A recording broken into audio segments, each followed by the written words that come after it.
అండి పరమభక్తులైనటువంటి వారు ఈశ్వరుడి వల్ల రక్షణ పొందుతారు.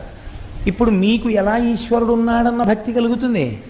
ఈశ్వరుడు ఉన్నాడు అన్నటువంటి విషయం తేటతెల్లం కావాలంటే భక్తుల యొక్క భక్తియే సాధనము. అందుకే భగవంతుడు అన్నాడు, ఒక చిత్రమైన మాట అన్నాడు, నేను వాని కొరకు రక్షింపవలయవాడు అన్నాడు ఆయన. నేను ఉన్నానని గుర్తేమిటో తెలుసా? ఎవరు భక్తిగా ఉన్నాడో వాడిని నేను రక్షించాలి. వాడే రక్షణ పొందకపోతే కొన్ని వేల మందిలో నమ్మకం పోతుంది. ఏమంటే ఆయనకే రక్షణ లేదు కదా, ఇంకా మనకేం రక్షణ అని. అయితే మీరు ఒక్క విషయం జాగ్రత్తగా తీసుకోవాలి. రక్షణ అంటే అది ఒక స్థాయికి వెళ్ళిన తర్వాత జ్ఞానం అయిపోతుంది.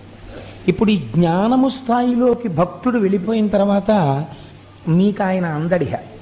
ఇప్పుడు ఆయన ఎలాంటి